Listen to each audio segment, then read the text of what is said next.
Hello. We'll get this meeting on the go, so everybody could just take their seats. You too, Anka, you have to take your seat.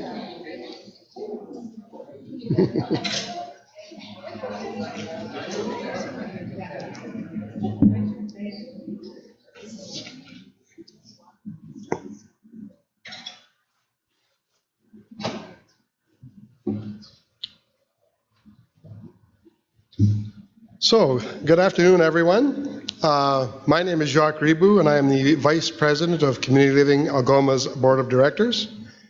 Welcome to our 26th Annual General Meeting since the amalgamation of developmental services, including the incorporation of Community Living Algoma. This is also our 65th anniversary as a transfer payment agency funded by family members in 1954. It's also our 25th anniversary as Community Living Algoma came into existence on April the 1st in 1994. I hope everyone has had the opportunity to register and has received the handouts, materials that were at the door, including our annual general report, the audited financial statements, and the information booklet. The annual general report is also available in French, seeing as we provide services in French as well. As it is customary at each board and committee meeting, we will start the annual general meeting by reading our mission statement together. Please join me in reading the mission statement in the language of your choice. There's English on the front page and there's French on the back page. Community Living Algoma supports people with intellectual disabilities. We are committed to the advancement of a community in which all people are recognized as full citizens, achieve personal dignity, enjoy the benefits and responsibilities of independence, and are supported to reach their full potential. So we are set to commence the 26th Annual General Meeting. At this time, I would like to call upon John Politicchio, Executive Director, for his reflection and the success of Community Living Algoma in the past year, and just to remind him that the Raptors are on at 9 o'clock. Thank you, John.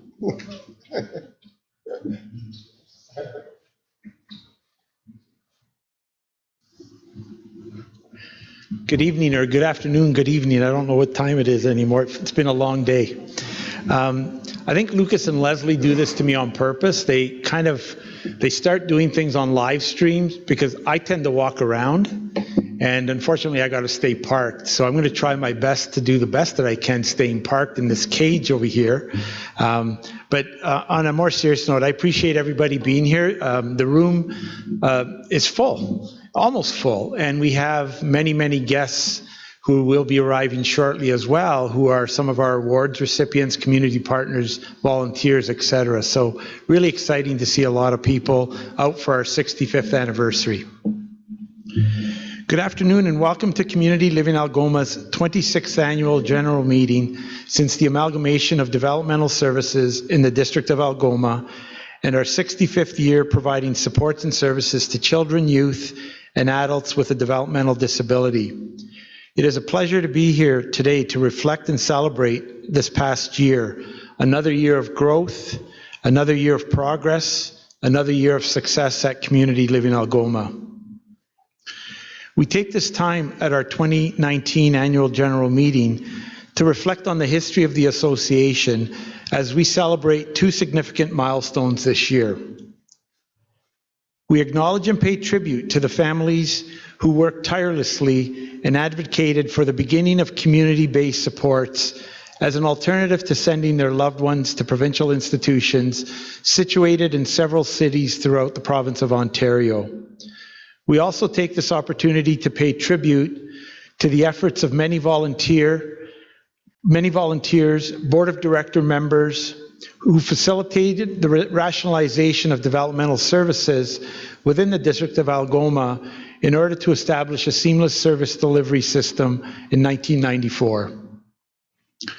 65 years ago, in 1954, for the first time in our history, government funding arrived in the city of Sault Ste. Marie to establish supports and services within the community so that families would have alternative options to consider other than sending their children to provincial institutions that had been created. Prior to 1954, many families gathered and explored opportunities to have their children gather and participate in activities, starting out in things like in places like church basements.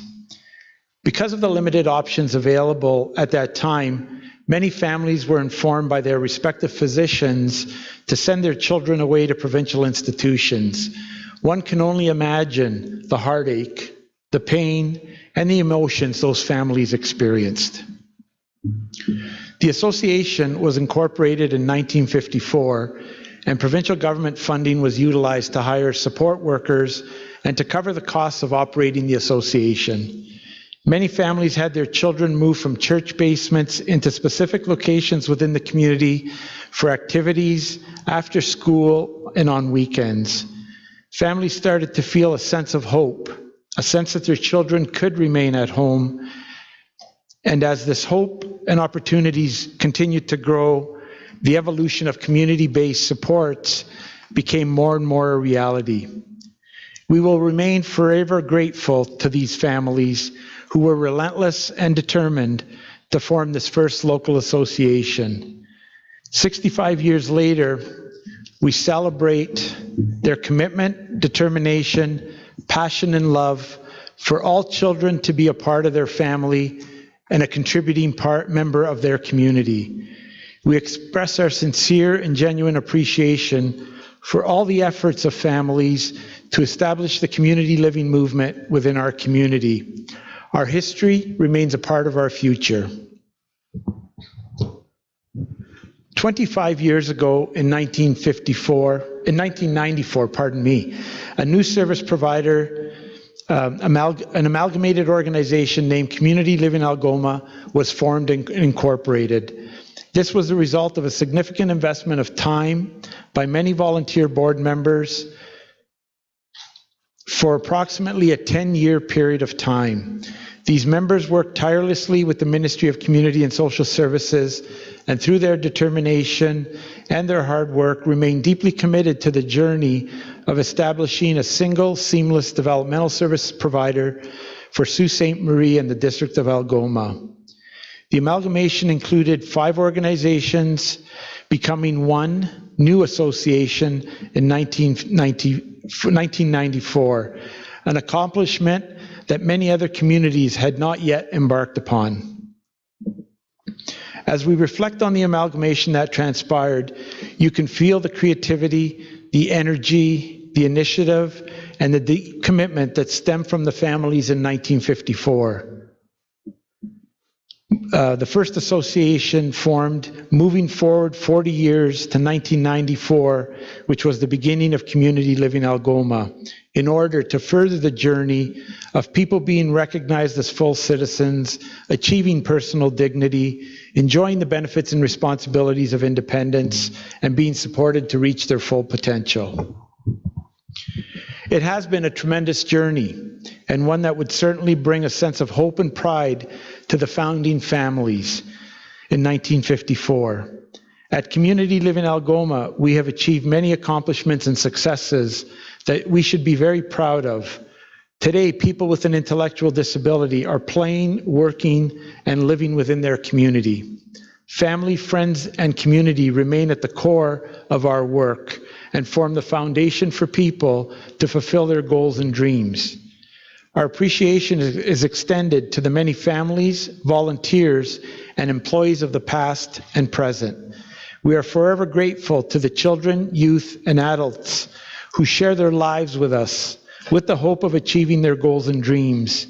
We also extend our appreciation to the broader community, the citizens within the District of Algoma, the neighbors, the employers, the municipal and town leaders, the schools, the medical practitioners, the community partners, and many, many others for supporting community inclusion for the past 65 years. As Executive Director, I am truly honored and privileged to continue to lead community living Algoma based on the efforts of families who initiated the community living movement 65 years ago. I extend my appreciation to all employees, again, past and present, who make a difference each and every day. I'm so grateful to have met so many amazing and resilient people who have been and continue to be my teacher and mentor each day. We conclude by expressing our best wishes for ongoing success and many more accomplishments in the future. Congratulations on our 65th anniversary as an association and our 25th anniversary as Community Living Algoma. I hope everyone takes the time after today. I know there's a lot of information as you came in.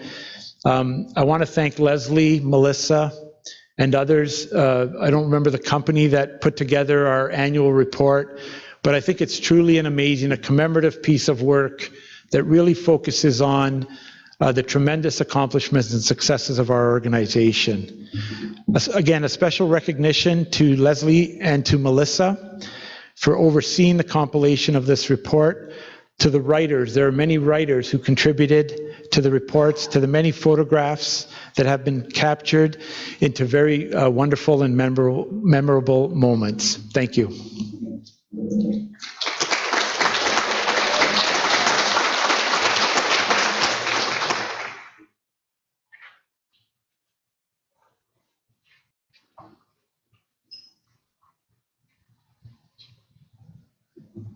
So we'll move on to the introduction of board members. Community Living Algoma is governed by a volunteer board of directors elected by members of the association at the annual general meeting or appointed by the board of directors when a vacancy occurs within a specific term of an elected member. The bylaws of Community Living Algoma specify that the board of directors is comprised of a representative number of members throughout the entire district of Algoma. The members of CLA's board of directors are family members, people we support, community citizens, and professionals throughout the district of Algoma. So I would like to introduce you to the board of directors for 2018-19. Lila Sear is not here. She sends her regrets. She had an important engagement, her granddaughter's graduation in Ottawa, so she is attending that graduation. I am Jacques Ribou, and I am the vice chair, and I represent I'm from Elliott Lake, and I represent District 2, which is East Algoma. Anka Lansky-Johnson, she is the secretary, and she's the Orange Bridge District Other, so we have to have certain representatives from each district. Mary Lynn Ribberty is the treasurer, and she is from Sault Ste. Marie. Margaret Barbeau, there she is. She is also from Sault Ste. Marie. Emily Kelly sends her regrets. She's a director, and she is from Sault Ste. Marie. Rhonda McKeag is here. Here's Rhonda. She's a director from Sault Ste. Marie. Linda Hendrick is a director from Sault Ste. Marie. She sends her regrets. Linda Lewis is here. She's a director from Sault Ste. Marie. And Lucille Normand is here, a director from Sault Ste. Marie as well. So the board of directors meets the first Thursday of every month. The board of directors is supported by the work of 5 committees comprised of volunteers, including family members, self-advocates, board members, and interested community citizens. The 5 committees of the board are the Education Committee, the Finance Committee, the Human Resources and French Language Services Committee, the Planning, Development and Advocacy Committee, and the Quality Enhancement Committee. Thanks, Rhonda. The committees of the board meet on a regular basis and forward recommendations to the board of directors based on issues discussed within the committee meetings. The board of directors expresses their appreciation to the many volunteers who give of their professional time to support work of each of the 5 committees. We want to assure you that your work continues to shape the thinking and support the progress towards achieving our mission statement for people with a developmental disability. As most of you are aware, Community Living Algoma is funded by the Ministry of Community and Social Services. The agency has an annual budget of $1.3 million for children and youth supports and services. CLA currently supports over 400 children and youth. The agency also has an annual budget of $21 million for supports and services to adults 18 years of age and older. CLA currently supports over 425 adults. Franca Cavalier is the Ministry Program Supervisor for Adult Services. Franca sends her regrets as she is unable to attend the annual general meeting this year. The next item on the agenda is the acceptance of the minutes of the annual general meeting of June 21st, 2018. So included in the information booklet you received when you entered the room are the minutes of the June 21st, 2018 annual general meeting. When I call for a mover and seconder to a motion during the meeting, registered members only are to use the bookmarks. I should have brought one up to show you, but use your bookmarks to indicate who is moving the motion, who is seconding the motion, and then we will use the bookmarks to vote on the motion.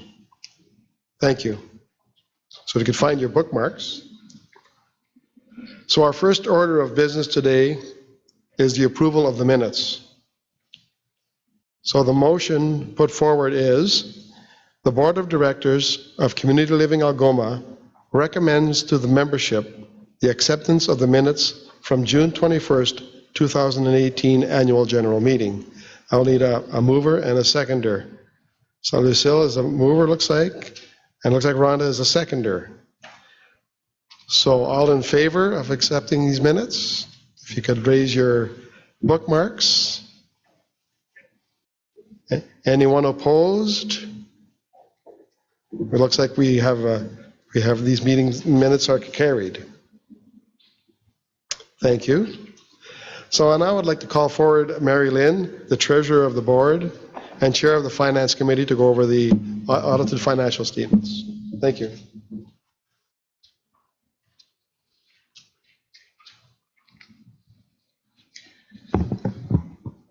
Hello, everybody. It's nice to see a full house.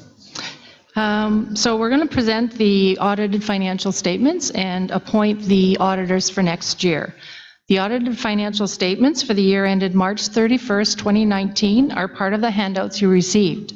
The statements are prepared using fund accounting. The operating fund represents general operations and reflects our annual service contract with the Ministry of Community and Social Services.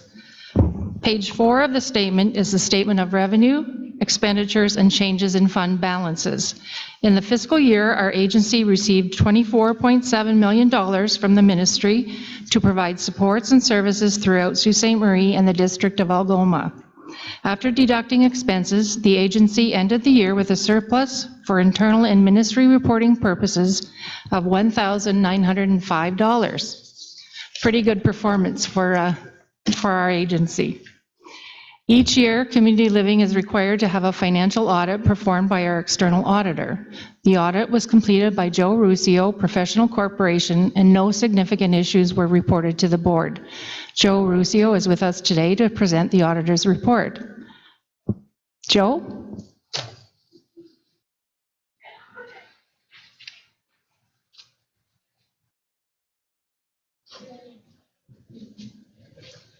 The man of the hour. Wow, ovation. I feel important. Thank you very much. The auditor's report is essentially a clean report. So it's an unqualified report, meaning that we don't have anything that we believe is materially misstated in the financial statements. What we do as auditors is we basically select samples. Well, for the most part, we start by reviewing controls. And in your case, we rely on controls, and based on that, we select sample sizes of revenues and expenditures, do things like sending out confirmations to the ministry, confirming that the amount that you received, you were supposed to receive, and verifying that to the bank statements.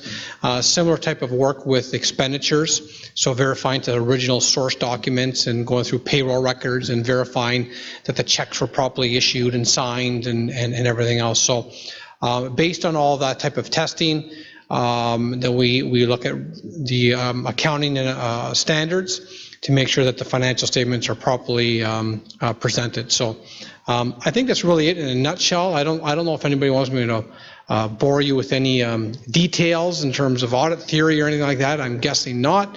Certainly, if you have any questions, I'm more than happy to address them. And if you have any questions after the fact as well, I'm always available to address questions. So I want to take this opportunity. I've been involved with the organization really since the early 90s when I was a junior accountant at a previous firm where I actually received my designation. And I've been on my own for the past almost 20 years now, and a good chunk of those years I've been associated with CLA. So I really thank you for the for that continued opportunity. In particular, thanks to John and Louise and Rhonda, who I've now known for a long time, and it's my pleasure to work for. Such a clean audit, and that's due to your senior and management staff. So it's certainly a pleasure and honor to be associated with CLA. So thanks again. Thanks, Joe. Thanks, Joe, and I echo his comments.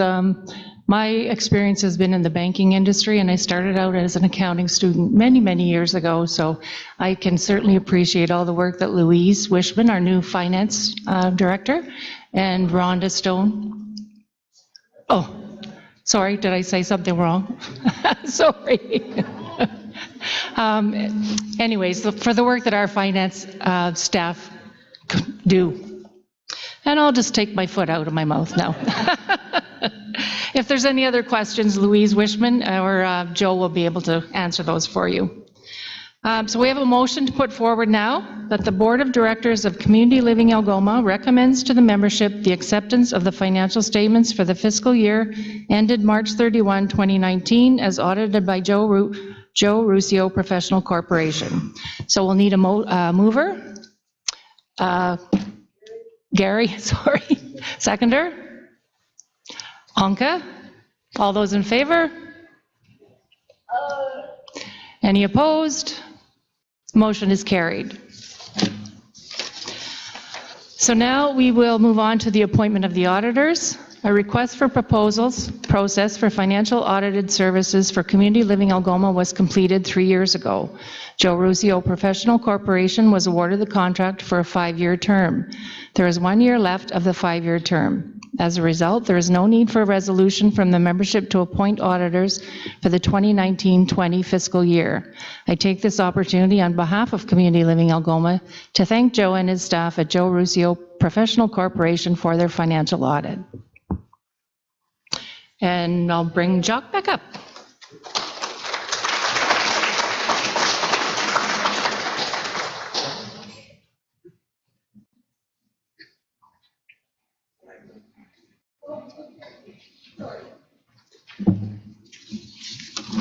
So back to me again. It's time now for the bylaw reviews. Each year, the Board of Directors has the responsibility to review the corporation's bylaws.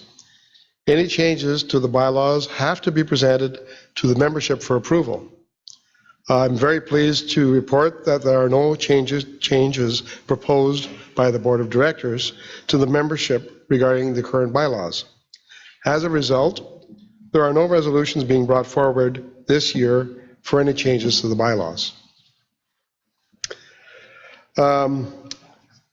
How board positions are declared.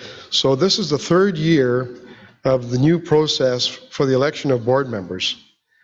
Throughout the past couple of years, the Board of Directors has done considerable work to enhance their governance responsibility and to ensure that the board committees and the Board of Directors is comprised of volunteer members who strongly believe and support the mission statement, the vision, and values of Community Living Algoma. As per the changes to the bylaws approved 2 years ago, the nomination of board members no longer includes the call for nominations from the floor, resulting in board of directors ensuring that an active recruitment process takes place each year. The nominating committee is delegated the responsibility to actively recruit and recommend to the board of directors members who possess specific skills and backgrounds that the board of directors is seeking. The nominating committee has the responsibility of ensuring that there is a sufficient number of candidates to fill the vacant positions heading into the annual general meeting.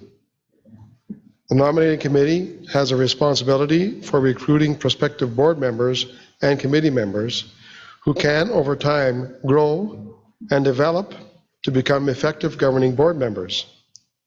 The Board of Directors is very pleased with the results of our new process to date.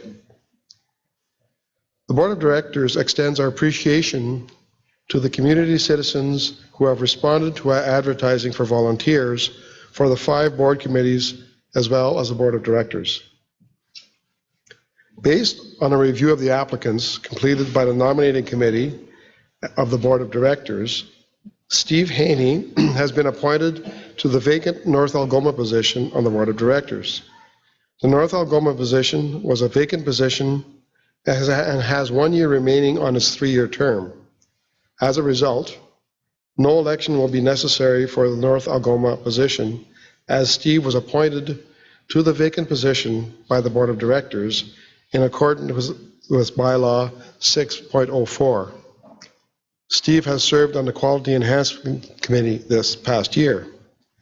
We would like to take this opportunity to welcome Steve Haney to the Community Living Algoma Board of Directors and applaud him for his interest in our organization and his commitment to our mission, vision, and values.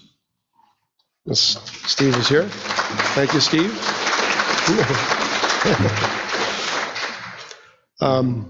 In accordance with Article 702 of the bylaws, Lila Sear will continue as board president for the 2nd year of her 2-year term as president.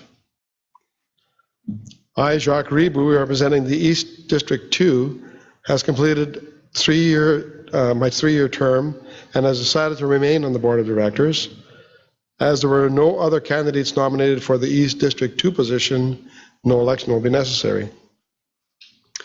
Emily Kelly, representing Sault Ste. Marie, has completed her first 3-year term and has decided to remain on the board of directors. As there were no other candidates nominated for the Sault Ste. Marie position, no election will be necessary. Mary Lynn Ribberdy, representing Sault Ste. Marie, has completed her first 3-year term and has decided to remain on the board of directors. As there were no other candidates nominated for the Sault Ste. Marie position, again, there will be no election will be necessary.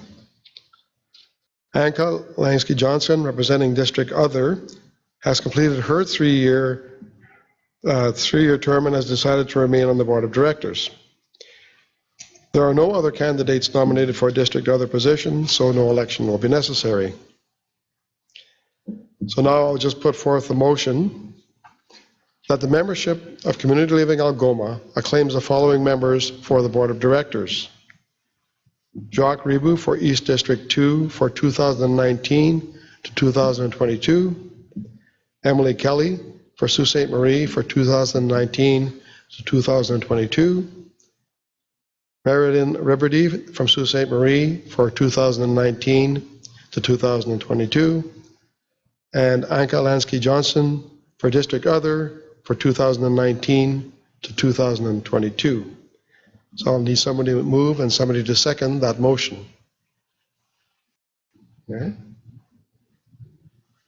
Have Gary and Linda. Margaret. Okay. All in favor? Any opposed? That motion is carried. Thank you. Now we have a special point in the program now. Lucille Norman has completed her 3 consecutive terms of 3 years each, for a total of 9 years. Lucille was elected to one of the Sault Ste. Marie positions with the Board of Directors. In accordance with Bylaw 6.02, a director can only serve for 3 consecutive terms in office. As a result, there is a vacancy for Sault Ste. Marie position on the Board of Directors this year. Based on the recruiting efforts of the nominating committee, we were unsuccessful to date in finding a candidate for the position. There has been some recent interest in Sault Ste. Marie position, and the Board of Directors will undertake to fill the position throughout the next year in accordance with Bylaw 6.04. On behalf of the Board of Directors and the membership of Community Living Algoma, I take this opportunity to thank Lucille for her dedication, her commitment, and leadership within the Board of Directors and committees for the past 9 years. She has given of her time quite graciously and with a view to making a difference for children, youth, and adults with a developmental disability. Lucille is a strong advocate of inclusion within schools, and we hope she remains connected to our Education Committee and their work on inclusion. We will miss her deep commitment to enhancing the governance role of the board, as well as her clear articulation of her thoughts and ideas about enriching the quality of life for the people we support. Lucille, thank you for all you have done for Community Living Algoma. I tried to convince her to stay on the Human Resources and French Language Committee, but she's taking a break. At this time, I call upon Lucille to come forward to accept our gift of appreciation for her 9 years of commitment to Community Living Algoma. Merci beaucoup.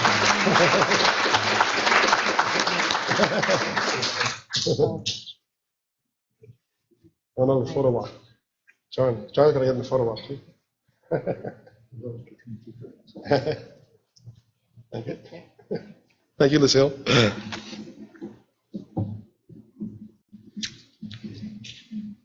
I was asked if I wanted to say anything above and beyond Go Raptors Go. It's been a pleasure, and I was saying earlier when we had a meeting today that I have profound respect for the organization, for the people who work within the organization, and the strong commitment to the vision.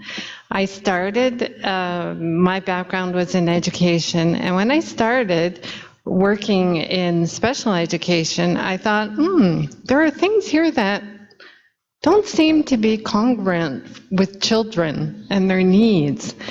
And lo and behold, Community Living Algoma was there with their incredible staff, and I had the wonderful pleasure of working for many years with Heather Hicks, and I found it within Community Living Algoma, a group of people who shared that idea that people, children, just belong.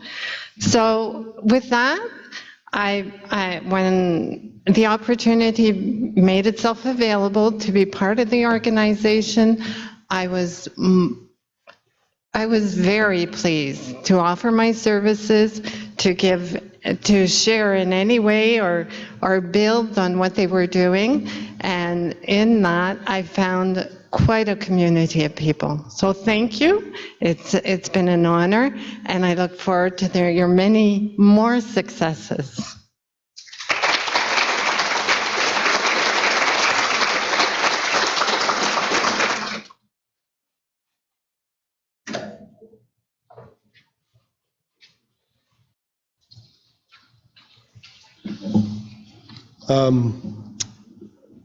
So for committee members, as mentioned earlier, the Board of Directors is supported by the work of 5 committees.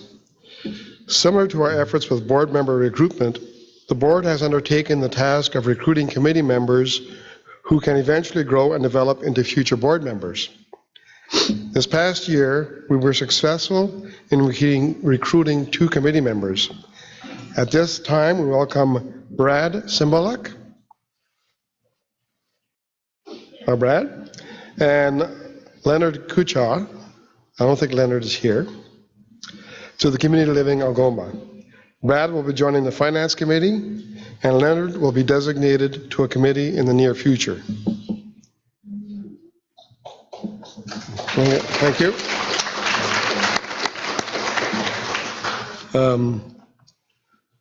I express my sincere appreciation to the dedication and commitment of our committee members who give of their time in order to support Community Living Algoma, to enrich the quality of life of the people we support, and make Community Living Algoma a great place to work.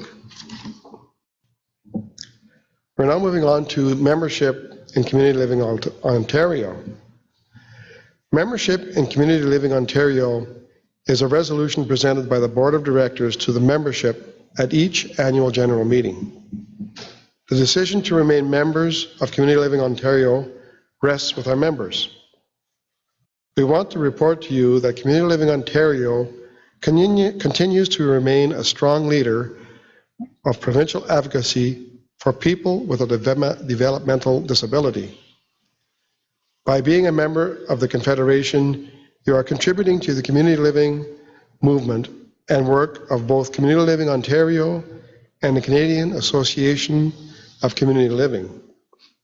Community Living Ontario continues to work on the priorities that are important to their members: strengthening voices, raising awareness through advocacy, driving progress and innovation, and developing practical resources.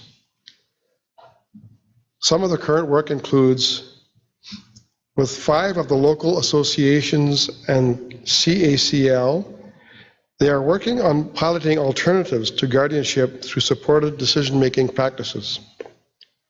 In 3 regions of the province, they are building capacity with the local associations for more opportunities to connect families to one another. Hosting an annual policy forum in partnership with Ryerson University's School of Disability Studies, focusing on inclusive education. They have created a collaboration event called Flying to Freedom, which brought over 200 people together to commemorate the 10th anniversary of the closure of the last institution in Ontario. That was...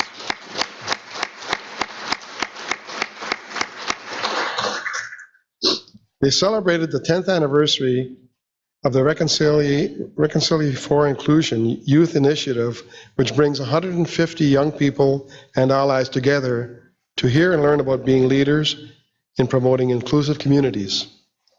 And they participate in the day at the legislature to bring our collective voices to Queen's Park. They're very important right now. Perhaps more than ever, it's essential for the government to see a strong, united, developmental services sector. With the support and the involvement of local associations, Community Living Ontario will continue to do this work by creating opportunities for conversation, education, advocacy, and innovation. The Board of Directors of Community Living Algoma recommends to our members that we renew our membership with Community Living Ontario and continue with a monthly payment option for our membership fees. So the motion on the floor is that the membership of Community Living Algoma recommends the renewal of our membership with Community Living Ontario for the fiscal year 2019-2020, and that fees are paid on a month-to-month basis. I would need somebody to move that. Mary Lynn, and seconded. Okay. All in favor? Any opposed? That motion is carried. Thank you. We're now in the section called the Acts and Undertakings. So each year, the Board of Directors presents a summary of our acts and undertakings to the membership. This past year, there were several resolutions approved by the Board of Directors. All the resolutions approved by the Board of Directors for this past year appear on the screen. I will share a few with you. If anyone would prefer a copy of all the resolutions, you can please see Leslie, Executive Assistant, and she will get you a copy. So we approve the financial statements for the fiscal year ending March 31st, 2019, as audited by Joe Ruscio Professional Corporation for presentation to the members of Community Living Algoma at the annual general meeting of June 13th, 2019. Another one would be the approving the meetings in and out of camera for the year 2018-19. We also approve and accept the meeting minutes of the 5 committees of the board. We approve the consent agenda, which is generally the minutes of the various committees with any recommendations or motions. We approved the early and safe return to work policy and the occupational health and safety policy. We approved the request for a board member to take a 6-month leave of absence for a very good reason. She was pregnant. We also accept the 1-page draft template for the strategic plan, which was a very big part of our discussions this year, setting our strategic plan. And we agreed to host a membership meeting in February or March to update the members and to celebrate Community Living Algoma's 65th anniversary. So the motion on the floor is that the Board of Directors of Community Living Algoma request the membership approval of the acts and undertakings of the Board of Directors for the period of June 21st, 2018 to June 13th, 2019. I'll need a mover and a seconder for that motion. Rhonda, move it. Anka for seconder. And we need a vote for that motion. Anyone opposed? So that motion is carried. Thank you. The remainder of the annual report consists of individual reports from the chairperson of each committee and the president and the executive director's annual report. I hope you will take the time to review the annual report as it highlights many accomplishments and successes this past year of people engaging and participating in many community events and activities. We have completed another successful year and look forward to many more success stories next year. This concludes the formal part of the 26th Annual General Meeting of Community Living Algoma. Thank you very much. And now we'll have a motion to, we need somebody to move and second that the Annual General Meeting of Community Living Algoma will be adjourned. Lucille? Margaret? All in favor? Any opposed? That is carried. It's not the end of the evening, it's just the end of the formal part of the meeting. And I'm not sure if we're taking a break now or if John's going to have a word or two, or 3 or 4. Raptors? What raptors? Okay, so before we move to the special awards and presentations, and we will have a break with light refreshments and finger foods, I wanted to introduce Keith D., who's here from Community Living Ontario. And I was watching him as we were going through the resolution for renewal of membership, and he was actually sweating profusely. And when the membership did approve the renewal of the membership, he kind of went, oh, what a relief. So it made his trip worthwhile. In any event, it would have been pretty embarrassing, Keith, I think, if we didn't renew our membership with your presence. But it's my honor and privilege to introduce Keith D. from Community Living Ontario. He's the Director of Membership Services. He also advised us earlier that he is retiring, and he will be a big loss. He has done a very effective job of staying connected with the member organizations that will be missed. So I'm going to turn it over to Keith, who has a few words to say as well as a presentation to Community Living Algoma. Welcome, Keith.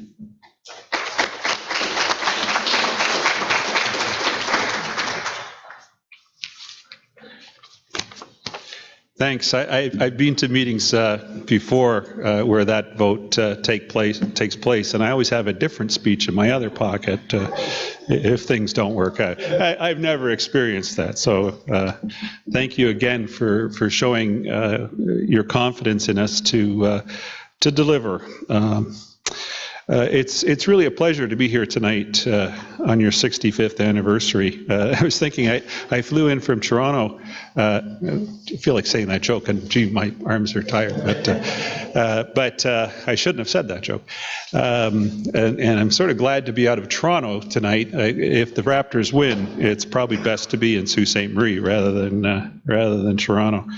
But I'm happy to pass on greetings from the Community Living Ontario Board and our staff, and as well our Self-Advocacy Council, which was nice to see. Lynn, where are you? Is Lynn in the room? Lynn Ingram?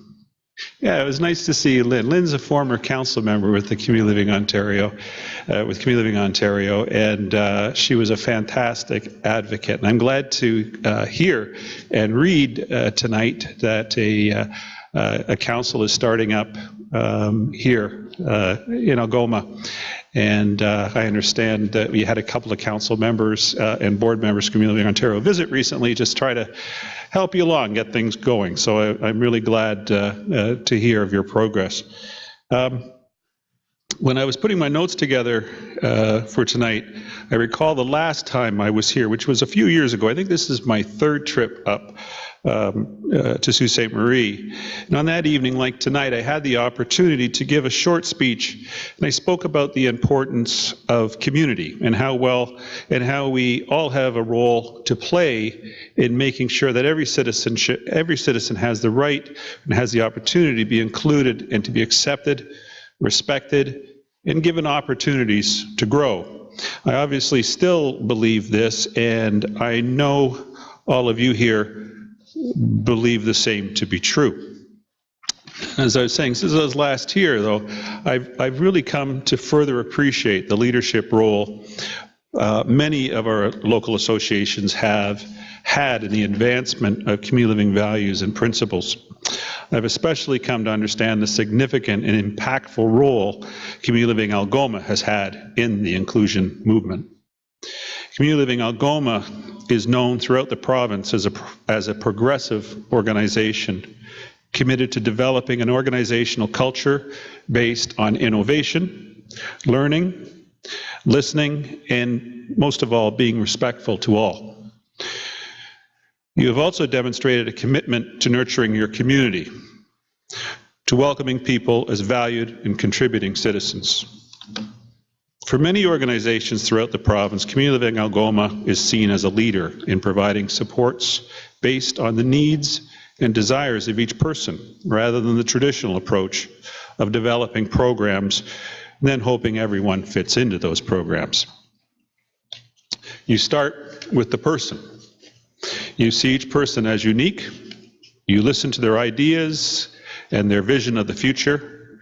You explore people's interests, their talents. You support the person in reaching out to their community to develop relationships. All important steps in building a meaningful life.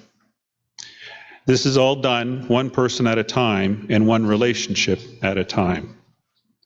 I know you're all probably thinking that doesn't sound exactly radical at all. In fact, it seems quite typical. Struggling to find ourselves, especially during our younger years, is a common life experience. It is a growing process. Most of us have gone through this process at some stage in our lives. Usually it's in those transitional years as we make our way into the world. As young people, we tend to agonize as to how we fit in. It's a really anxious time for most and an unsettling time, but also probably the most exciting time in a person's life as we push ourselves to be the best we can be. We learn to take risks. As much as our families tried to protect us, we knew it was a time to branch out. Taking risks is how society works. It is how we learn. Again, this is not a new concept for many, but it is something very new to many of the people that we support. Rather than taking risks, some of our more traditional developmental service agencies throughout Ontario have typically sheltered people from risk.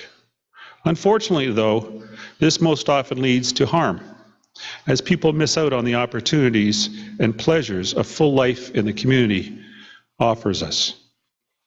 As a result, many have led lonely and sheltered lives.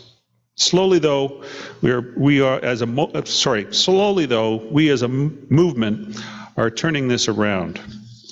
Fortunately for people across the province, many organizations and people have learned from your inclusive model here at Community Living Algoma. Community Living members throughout the province have now developed a shared vision, or are beginning to develop a shared vision, that is steering us towards a more truly inclusive society. We've learned that when people have others in their corner, when people have friends, when they have family, when they have colleagues ready to lend a hand, to look out for each other, to respect one another, it changes attitudes and it leads to people having valued roles and good lives. Inclusion makes a person stronger, and inclusion makes a community stronger. And as you've witnessed for yourselves here at Community Living Algoma, through your work here, inclusion makes things better for everyone. I, along with many others, respect the work you have done here and the progress that has been made. I worked with John and 9 of our more forward, progressive organizations throughout the province in hosting a series of conferences entitled From Presence to Citizenship. These conferences have attracted about 300 people each year, 300 people throughout Ontario each year, and focuses on building inclusive and welcoming communities where people have purposeful and fulfilling lives. Mostly built on our members, like Algoma's type of model. The forums have become learning opportunities for a new generation of leaders who are eager to learn from your example. So you have much to be proud of. As John was saying earlier, giving a history of the 65 years, many people, just like yourselves here tonight, came together and imagined a world where their children could be supported within the community rather than being sent away to those far-off institutions. That too was a radical idea at the time, but you proved to be right. Community Living Algoma was a leader back then and remain a leader today as you continue to knock down so many barriers.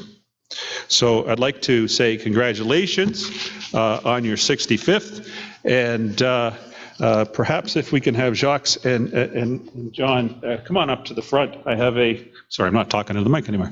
I have because I'm looking down here, a plaque celebrating your 65th anniversary. And I believe 65 years with Community Living Ontario as well. So you were one of the original members. So it's unbelievable. There you go.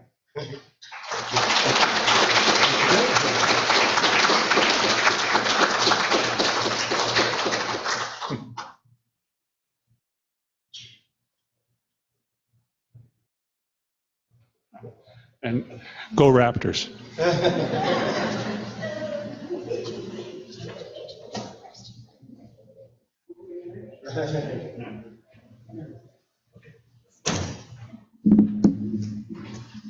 I'm just going to have Keith pick a door prize, and then as soon as he picks the 2 door prizes, we're going to take a break, and the food will be served. It's Keith D. There's 2 names. Okay, so the one person is here. Donna Croson.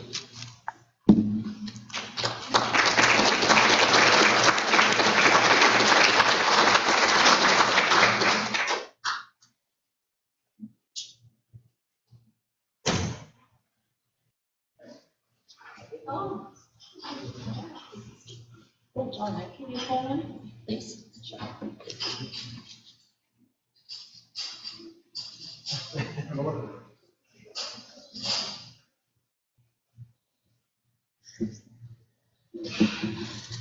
So the next one is Cindy Gilmar. She's not here yet. She'll be here shortly. We're going to take a break, so if anyone needs to go to the restroom, and then we're going to have coffee and some snacks.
Okay, if I can have everybody's attention again, sorry about that, but I know when we have food and refreshments, it's difficult to bring people together, but it was nice to see everybody mingling and socializing.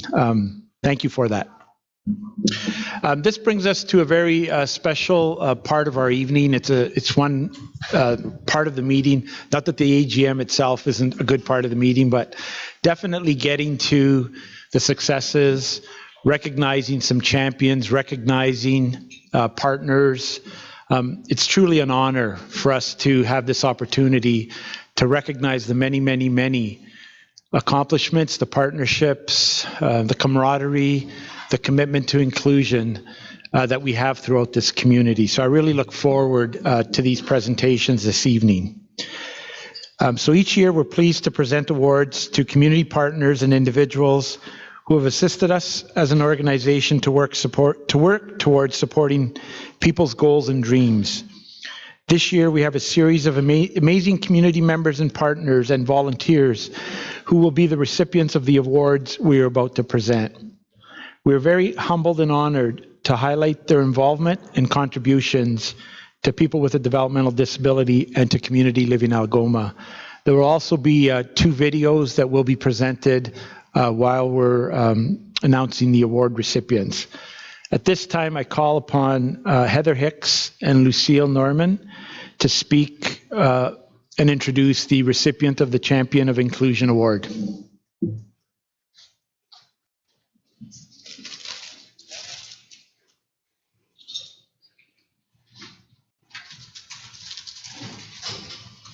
Am I reading? Oh. We didn't figure this out ahead of time. Apparently, I'm doing the reading. So this award was created to recognize, celebrate, and highlight those who live, breathe, and facilitate inclusion. They may be active in the inclusion movement, but more importantly, their behavior and the choices they make always reflect a positive attitude about the worth, value, and ability of all people. Suzanne is an inspiration. She's shaking her head at me. I actually had to call her to get her here because I wanted this to be a surprise. Surprise! She is an incredible mother and advocate for her 2 sons who are now young adults. When they attended school, she worked tirelessly to ensure they both received just the right amount of support to achieve their educational and social goals as part of their school communities. Suzanne was an active member of a special education advisory committee for many years and also played an important role on CLA's education committee. She is quiet and unassuming, but also has a strong voice in helping others to understand why inclusion just needs to happen. It was her vision for buddy benches to be placed within schools that CLA and the Huron Superior Catholic District School Board finally brought to reality just this year. And I say finally because it took a long time. Although she is no longer an active committee member, she continues to share valuable media resources with CLA to keep us focused on inclusion and on track with maintaining momentum. Although her vision for her boys started with inclusion at school, she has broadened that to ensure that they are valued members of their community as artists with displays in local art shows, members of theater groups, and competitive athletes. It is an absolute honor and privilege to acknowledge Suzanne with this year's Champion of Inclusion Award.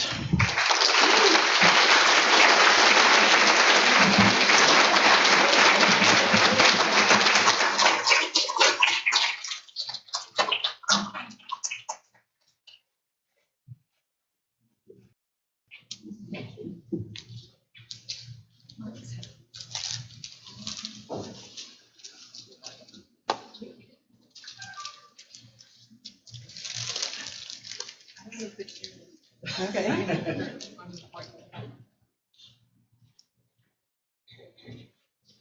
you. Thank you, everyone.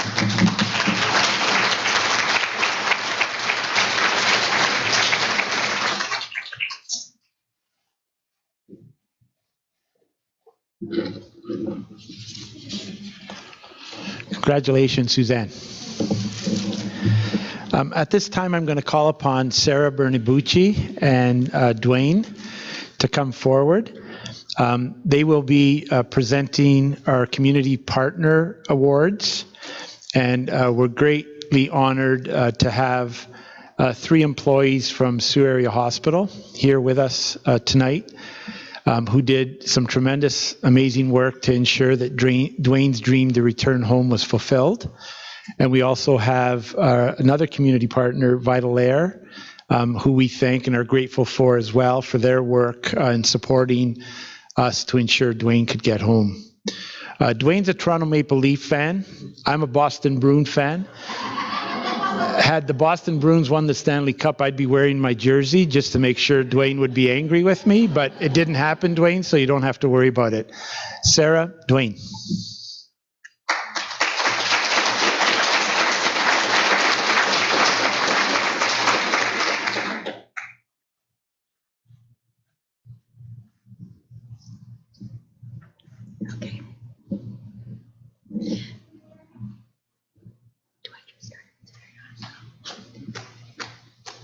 Do you want me to start here? Yes, please.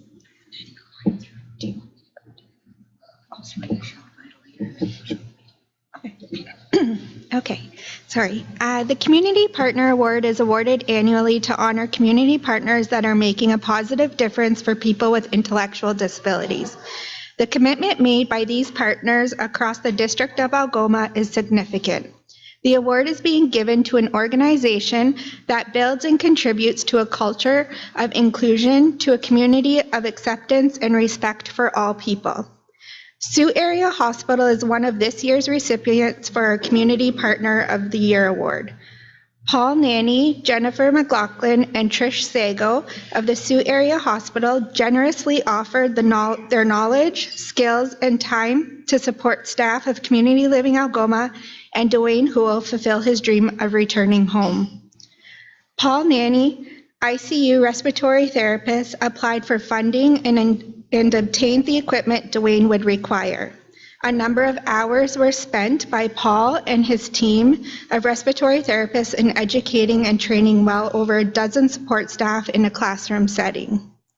Jennifer McLaughlin cared for Dwayne in ICU prior to moving into the position of patient care supervisor, where she continued to be a part of his care on complex care. Jennifer helped organize and implement a hands-on training program for our staff to further learn how to care for Dwayne with a ventilator. Trish Sago, nurse practitioner, always had Dwayne's best interest in mind. She ensured his needs were being met and that staff was at a place of comfort. We would like to thank the Sioux Area Hospital for their dedication and commitment to our staff and Dwayne Houle. Thank you for collaborating and working together to ensure he could return home safely. The next recipient for Community Partner Award is Vital Air. Vital Air previously provided services to Community Living Algoma, but this community partnership grew immensely when Lacey Walker, respiratory therapist, generally offered to assist Dwayne Houle in his dream of returning home.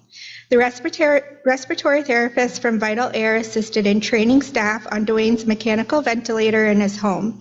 Despite some challenges and obstacles, Vital Air supported Dwayne in any way needed.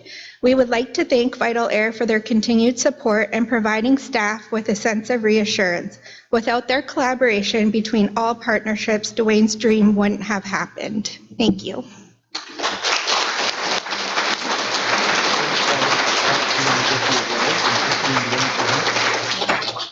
At this time, I'd like to call Paul, Tricia, Jennifer, and Lacey to receive the Community Partner Awards.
He just wasn't happy or it wasn't home for him. There was not a day that he did not ask, when am I going home? He sat at the doors of complex care and would not budge because he's like, I'm not losing sight of these doors because I know that I'm leaving them.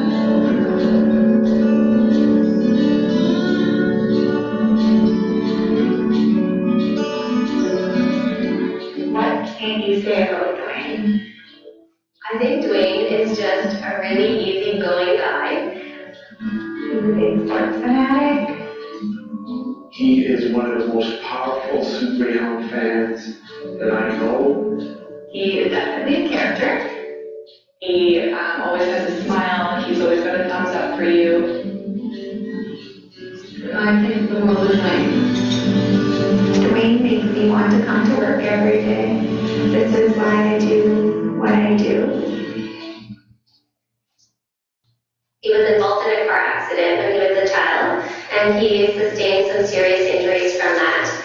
He's been in a wheelchair for the majority of his life. His chronic medical conditions have evolved over time. Things such as tube feed to help meet his nutritional needs.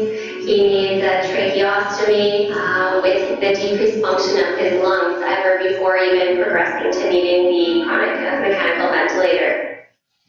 Dwayne is someone who experiences physical disabilities, who has overcome a lot of these obstacles and barriers for people with physical disabilities or people who have communication challenges. When Dwayne entered the hospital approximately a year and a half ago, he had some real compromised, serious health issues, and he wanted to come home. But we were really worried about the potential risk and how his health had been compromised, and whether we could support him with the adaptive equipment that he has now. Thankfully, we had an opportunity to meet with the direct support professionals that knew Dwayne and had spent time with Dwayne at the hospital. There was some real genuine interest, but real worry about having Dwayne return home. But we were very deeply committed, and we had worries and fears, and the hospital had worries and fears, but by working together, we could address them to ensure that Dwayne's needs would be met successfully. Very powerful things started to happen. We had staff visiting Dwayne on a daily basis while he was in the hospital. People that were working with him at the hospital started to think about supporting him to do the things he wanted in the community. So there would be a person from the hospital volunteering with Dwayne, us, with our paid supports, and Dwayne was being being supported in the community very successfully. What are we really afraid of? My name is Christine Gregoire. At the time of Dwayne's coming here, I was a services manager here at 1020 Queen Street, and that role was overseeing the people we support here as well as the staff. So my role in his transition back home basically was to liaise with the hospital staff, in particular Paul Manning, who was the respiratory technician of the hospital, who was going to be doing training. I've known Dwayne for several years. He's been quite a frequent visitor to the hospital due to some of his health issues. But most recently, with regard to his home ventilation, that basically started in the beginning of 2017. I believe it was around March. In that case, he was up in ICU on a ventilator. After treatment, it was basically determined that he would have to stay on a ventilator for the remainder of his life.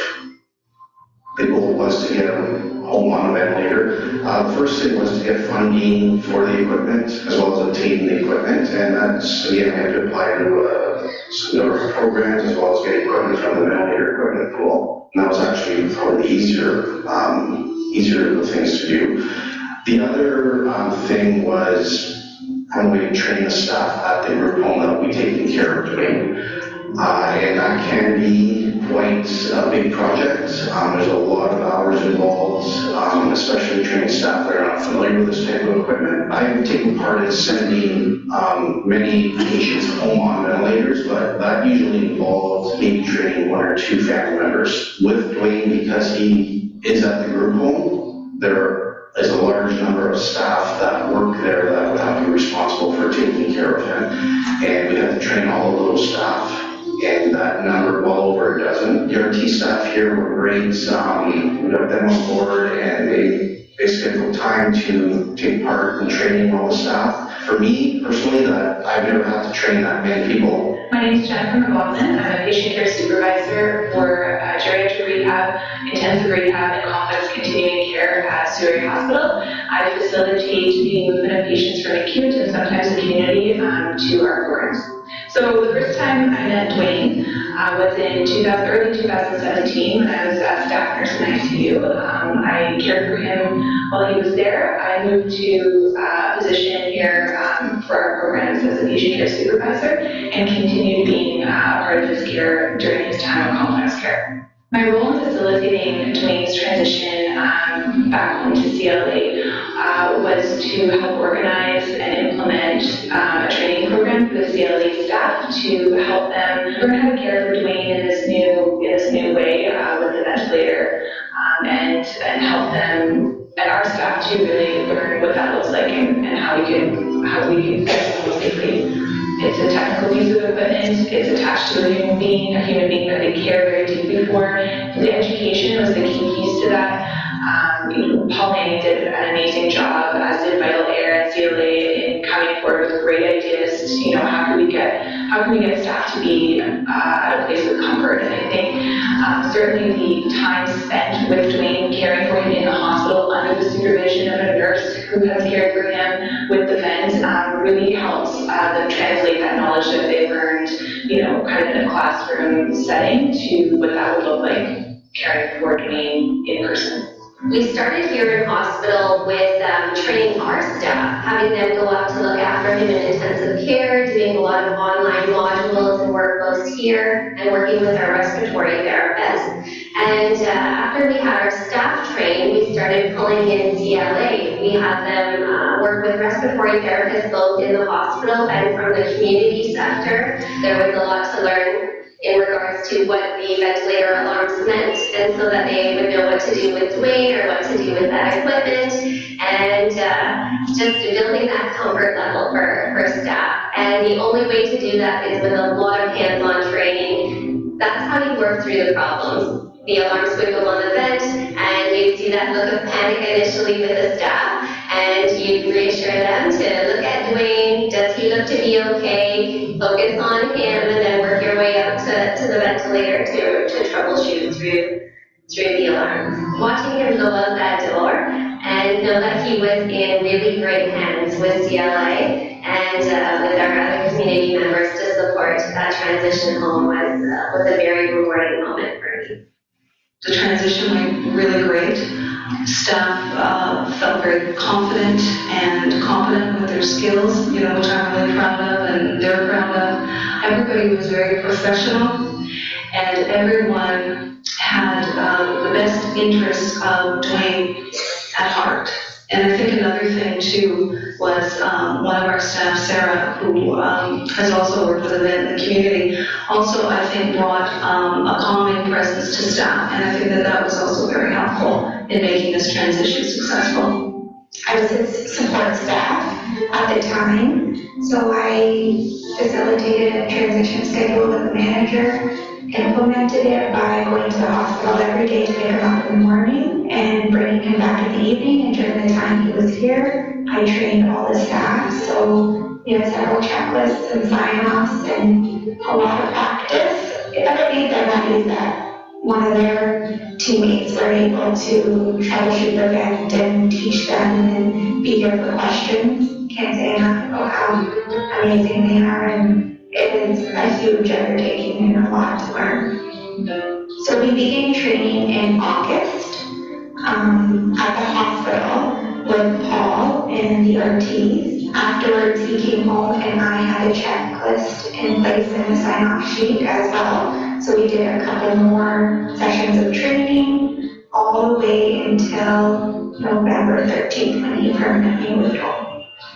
Yeah, to my knowledge, nothing has been done at this institute. The training went very well between the hospital and ourselves. I think that we had some great collaboration between different members of the hospital team and our team. I had been connected with somebody down south who had mentioned to me that in our community we did have a respiratory technician that had been down south that had moved up here to one of our service providers, and so that immediately was the connection for me, and I contacted Lacey. Working with Dwayne and the staff at CLA has been amazing. All the staff are wonderful, very quick learners, and they really made my job very easy in transitioning Dwayne back home.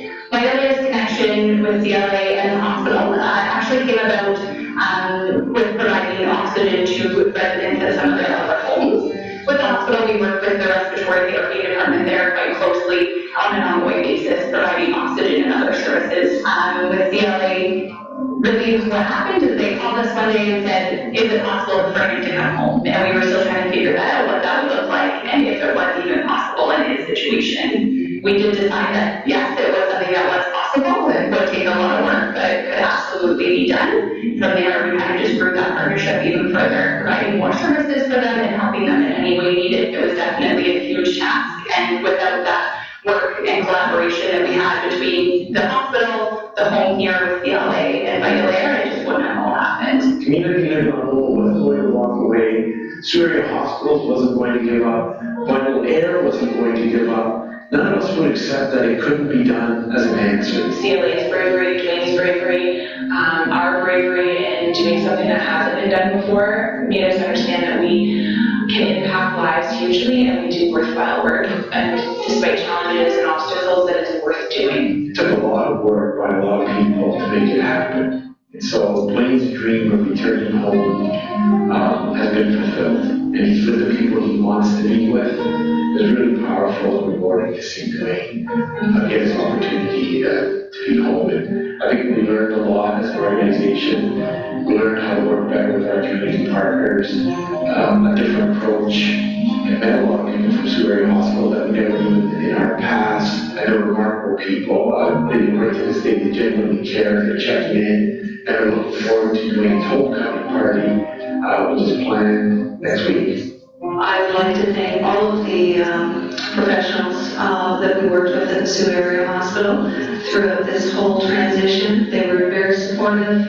I enjoyed working with them. Our staff team is remarkable. I know that it was a very long undertaking for them in terms of skills that they had to develop and grow, and it's so nice to see them very confident and competent.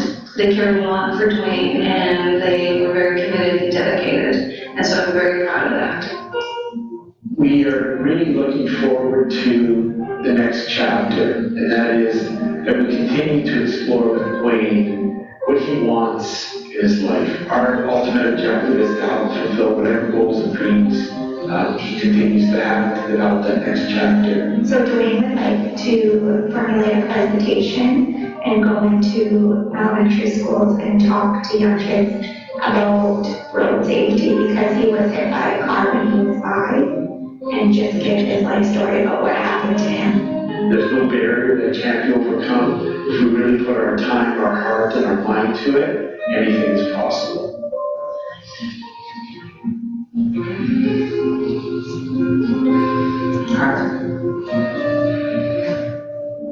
Happy. We're very happy to be back home again. He would like to say thanks to everyone who helped with this transition, all the teams, the hospital, the staff here, the managers, all the support people. He's very grateful.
Dwayne is going to be taking a photo, but I just want to kind of wrap this up by saying on behalf of Dwayne and Community Living Algoma, we can't thank Tricia, Jennifer, Paul from Sioux Area Hospital, and Lacey from Vital Air for helping Dwayne fulfill his dream of returning home. Thank you, thank you, thank you.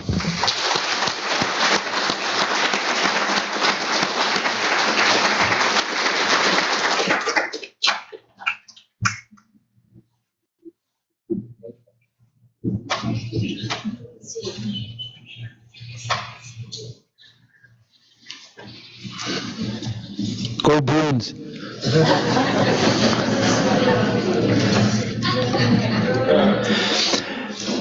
At this time, I'm going to call upon Kevin Possamai and Cindy Gilmore to come forward.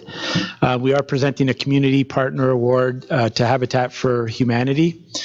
Again, a wonderful partnership. We've met some wonderful people. Amanda, Pauline are here this evening, and Cindy and Kevin will present the Community Partner Award to them.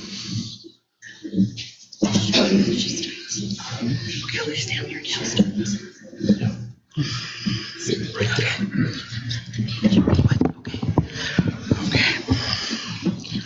Holy jumping. Okay. Okay.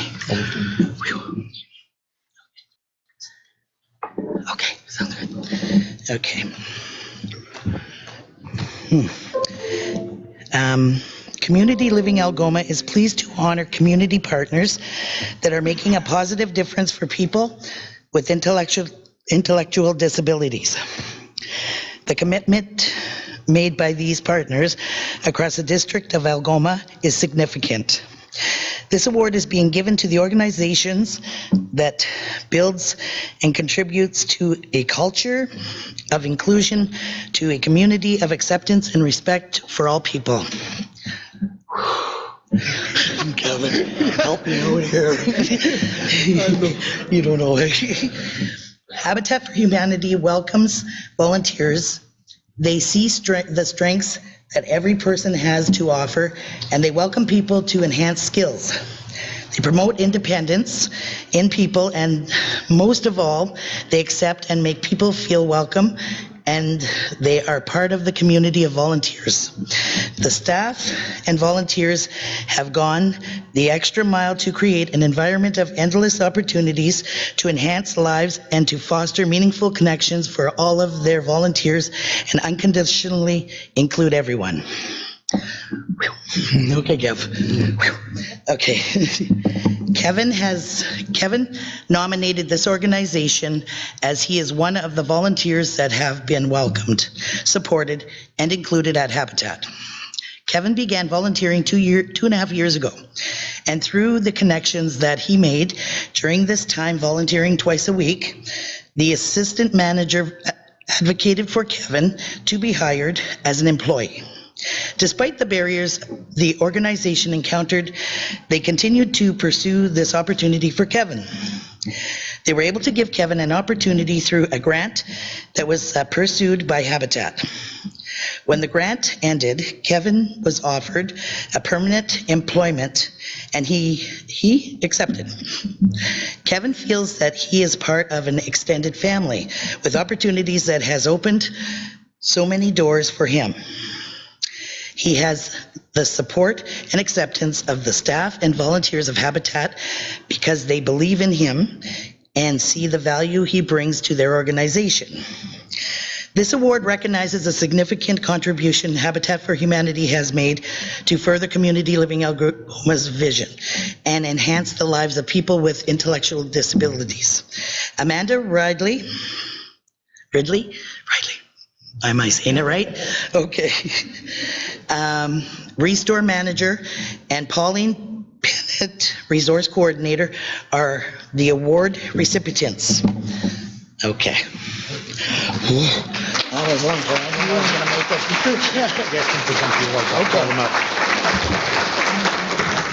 At this time, I call forward Amanda and Pauline to accept their award from Kevin and Cindy.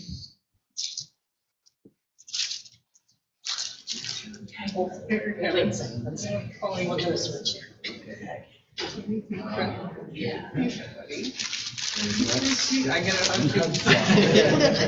you go.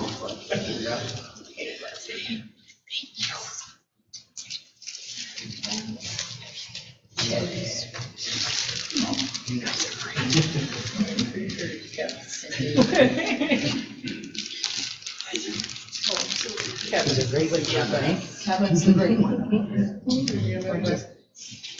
I think Kevin. You guys, he's got to be in the middle. So put me on the end here. No, but Yes. I want to get it important.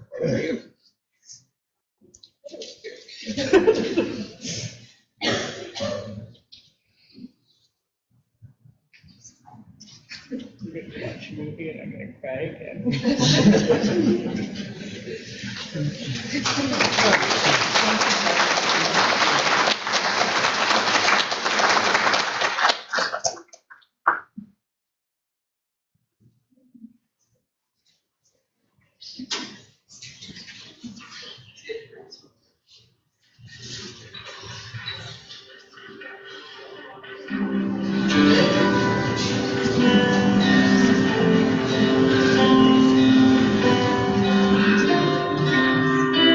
Kevin is, he's a kind person. When he was younger, he was very shy. Like he just wanted to be by himself, watch TV, don't bother me. He didn't have the energy, he didn't want to do anything, he just wanted to be with the family members, or, you know, you'd be having a conversation with someone, he just looked in the background, like, not bothered. He just didn't want to get involved. And then he got the job at Habitat.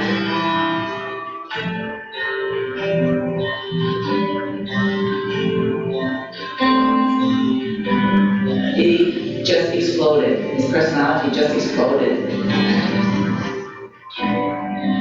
Jane Posma and Kevin Stema. I'm very proud of Kevin. Like, again, he's come a long way. He's more sure of himself. But before he was very shy, but would kind of like be in the background. Now he's front and center. He just takes over the conversation. And he meets people now where he didn't before. Like he would go up to you in the coffee shop and shake your hand. But before he wouldn't do that. I mean, my husband knows everybody. So Pat goes up to talk to people. Kevin's right there with them. Whereas, as I said before, he'd stay at the table or head towards the car or whatever. And he has a worker, Marty, young that has worked with Kevin since Kevin was 14 years old and still works with him. And it would be, when he'd be younger, and I'd say, Marty's coming to get you, but he'd sit on the floor and cry because he didn't want to go. Now, I don't even tell him Marty's coming. He's ready to pack, he's ready to go. You can't stop him. He's the first one out the door. Yeah, it's great. Well, teenagers are very difficult. I mean, that's just the way it is. My name is Marty Young. I work at Community Living Algoma. I'm a child and family caseworker. I've been here for 34 years. Kevin, when he was young, he struggled. I mean, he get very upset. There's days where I think want to and for no reason. There's days where I had to pull over my car and say, you have to get out of the car and have to phone and let them know and so on. So it was a struggle that way. Because when he was a teen, he struggled a lot. Now he's not like that at all. I think he realized that we were all here for him. So his improvement over the years has been incredible. He was just recently getting his own job. Is amazing. He's come a long ways with being independent, and he's become a productive person in the community, and he's very proud of it. I can tell you today that was the best thing that ever happened to him. Kevin has 110% more confidence than he ever had before. We would run into people that are like, hey, Kev, how's it going? You get him in the mall, he's like, hey, bud, how's it going, buddy? I just grinned from ear to ear because I thought, that's great. Because he would never talk to people before. Like, it was so out of character for him in his younger years. That's a shock because he never did that before. He gained a lot of confidence, and I contribute that to the way CLA works with him. His worker, Cindy, is very good with him, and it's just world revolves around Cindy. My name is Cindy Gilmar. I'm a full-time community support worker with CLA. I've been with the agency for about 15 years. So at the Restore, we started off volunteering. So I did Kevin and another person supported because they became very good friends. We started wiping down furniture, sweeping little things in the front. But we only did 1 day a week. So then I asked him to do 2 days. So that was when Kevin was excited because he really wanted to, the guys in the back thinking, like, what are they doing? He wanted to know. And I said, well, I think we would drop stuff off and they recycle. He goes, do you think they let me work in the back? I said, you know what, Kevin, I'll ask. So I go across Kevin and he's going to go, Ben, would you take Kevin on in the back as a volunteer? And I said, I'll talk to him. I said, he's a really good worker. He enjoys people. He's very friendly. And he's a good guy. Ben goes, oh, is he right? Yeah. So Ben had him for a little while, and then Kevin goes, I really like it back there. Now Kevin's volunteering 2 times in the back. He's no longer in the front of the store. When I pick him up, he's saying, oh, Cindy, I put Kevin in this chair, or somebody brought in this coffee couch, and we got to wreck it. So I said, man, really, get me higher, Kevin. My name is Ben Webb. I'm a owner employee of that community, and I currently work at CLA. When I was working at that community, I was the assistant manager. My role in helping Kevin get everybody habitat was to meet with Kevin, make sure he would do the job, obviously. Meet with CLA, make sure if there's anything that we would need to know about Kevin before we hire him, and do his was connected specifically with CLA when we were trying to get Kevin, and Kevin was trying to apply around that. My name is Pauline Bennett, and I'm the resource coordinator here at Habitat for Humanity, Sault Ste. Marie area. So getting Kevin from a volunteer to a paid position was a lot of meetings, a lot of paperwork, a lot of going back and forth between CLA, our consultants, and ourselves. We were going through a big process here as well with the new executive director, but even though it was a long process, it was drawn up as our Habitat is mostly run on volunteers. We were eventually able to, after quite a bit of back and forth, able to get the man on. And he is now a paid employee. When I first met Kevin, he started out as a little kind of shy. Didn't talk to me for the first couple of weeks. But after that, he was kind of going out of the shell. He started to gain confidence, gain experience, and started to take on more roles that normally he wouldn't have done. Anytime he's here, he's smiling. He's always happy. We know that we can leave him to do his job, and he will get it done. And the last few weeks, he's actually been taking another volunteer under his wing and helping him out as well. He is fitting in extremely well. My name is Lee, and I'm the resource. He was a volunteer for a long time, and we were really impressed with his work ethic. My assistant manager actually approached CLA and tried to see if there was any kind of programs available to them. He interviewed him and hired him, and he's amazing. He is always on time. He always is just the hardest working guy you ever saw. He always has a smile on his face. He's fantastic with customers. He takes initiative. He's just all around amazing. He's fantastic. He's not going anywhere. We do now, and it's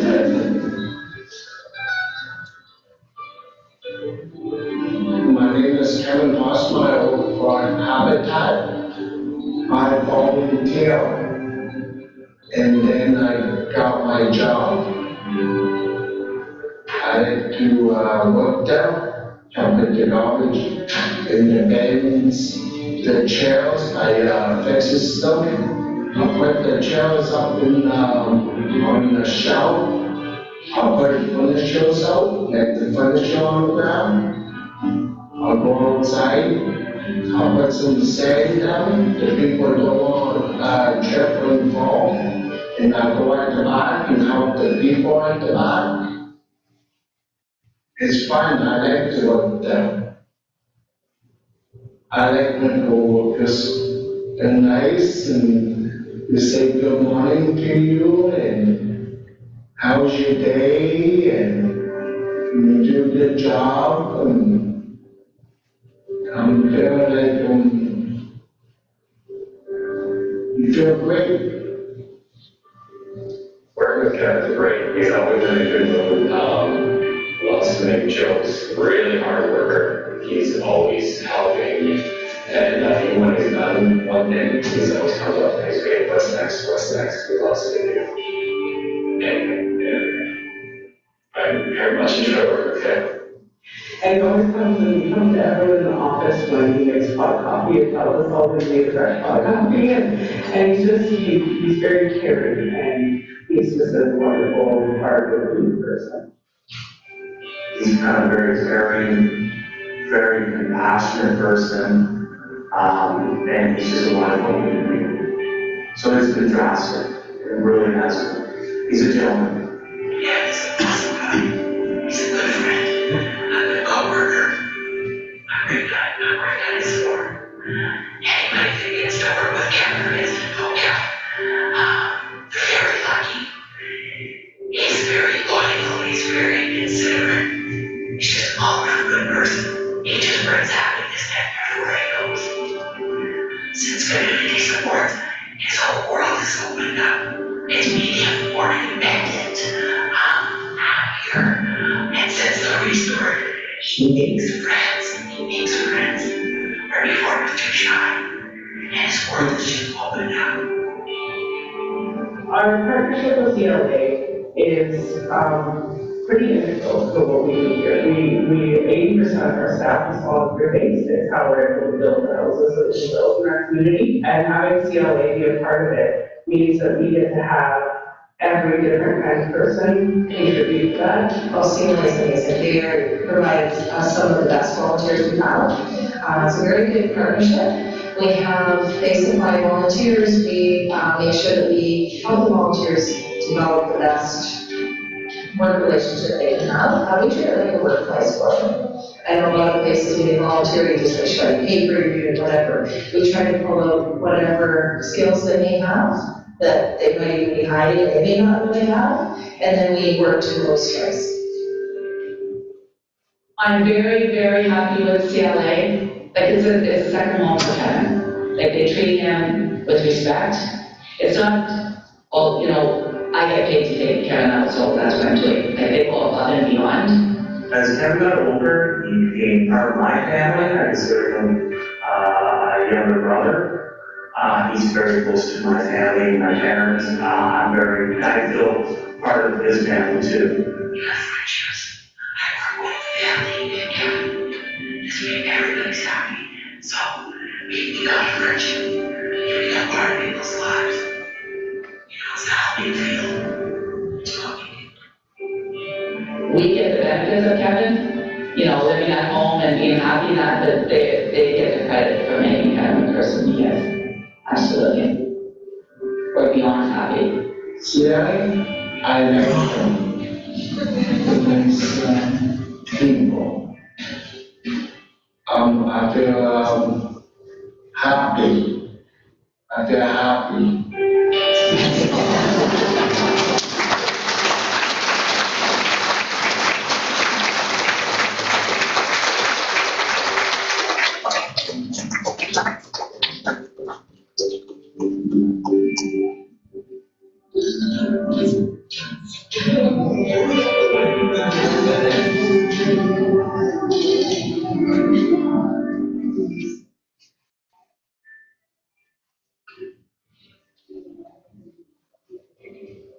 Thank you, everybody.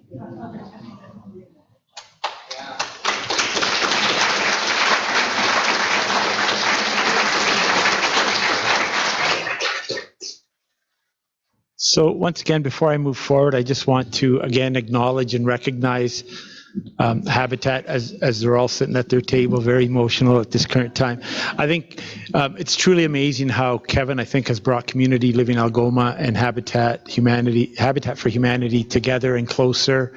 I thank Amanda and I thank Pauline graciously from the bottom of our heart. Thank you from Kevin and us, Kevin's family. So wonderful to have members of Kevin's family and his friends here this evening as well, celebrating and honoring Kevin for the fine young man he has turned out to be. Our partnership with Habitat has not ended. It's just the beginning. We're in discussions with Katie Blunt, the executive director. We're hoping someday to have another video, another story where a person or two with an intellectual disability will own their own home in our community, and Community Living Algoma will round up as many volunteers as we can to help with that build. So we hope that that's a dream that will come true in the not too distant future. So thank you, thank you, thank you.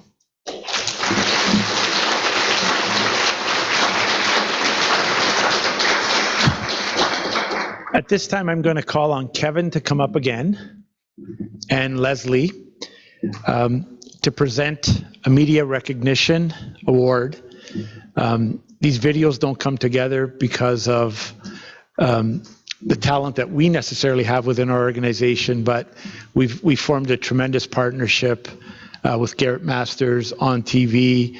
They deserve a lot of credit for putting these videos together, but I'm going to turn it over to Kevin and to Leslie to present the award.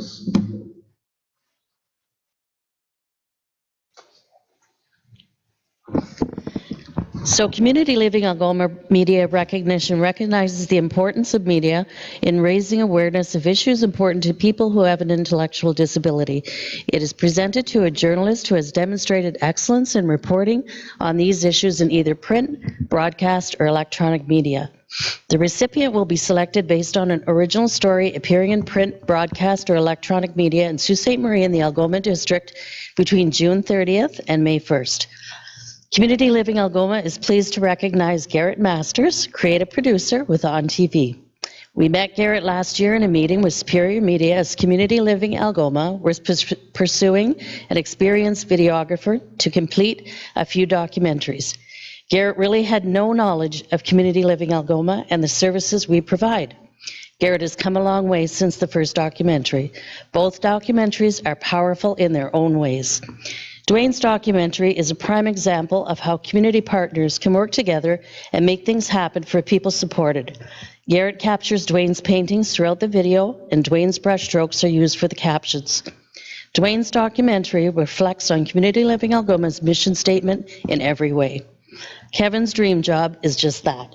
And Garrett brought out such awareness and increasing public awareness and acceptance of people with disabilities.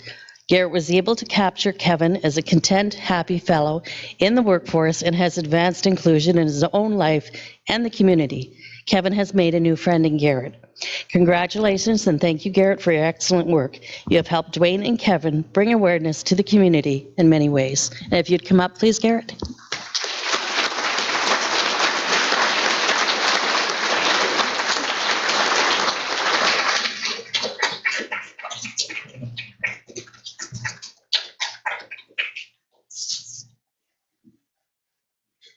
Don't go away.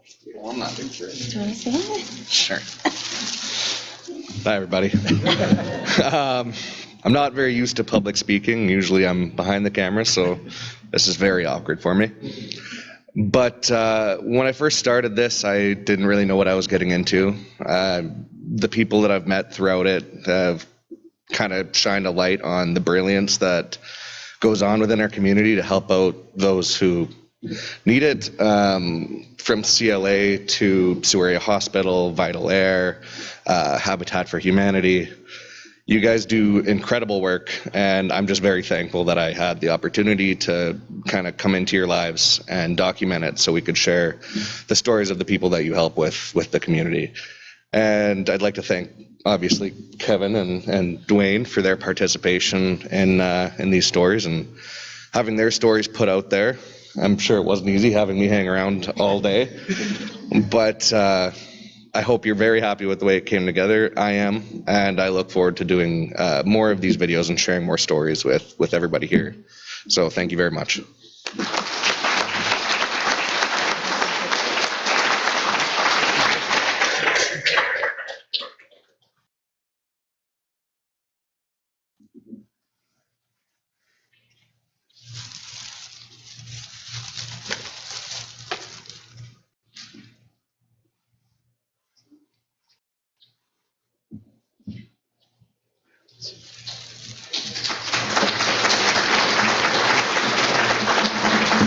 Thanks, Kevin.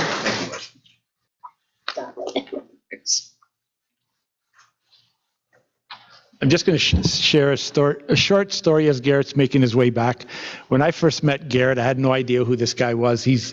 I didn't recognize him when he came in today. Every time I see him, he's either got a ball cap on, a toque.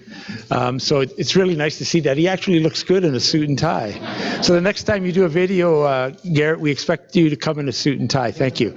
But the story was when I first met him, and he was taking video clips. I can't tell you the countless hours that go to create a 15, 20-minute video. So again, I thank you, Garrett, for doing that. But there's Garrett, and I'm in an interview, and he's interviewing me, and it felt like an eternity.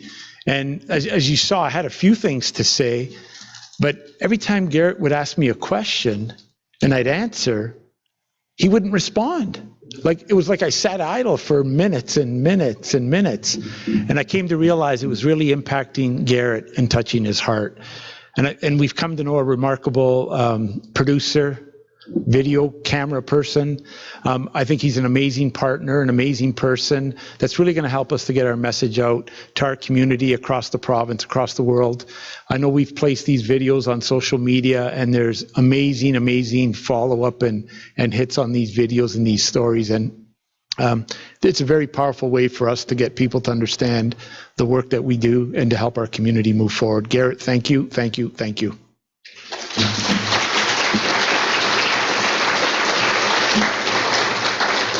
I'm going to call on Leslie and Leslie and Tanya. Jacques and Tanya. I can't even follow the script. There's 3 names here. I'm getting them all screwed up. To present the Volunteer of the Year awards.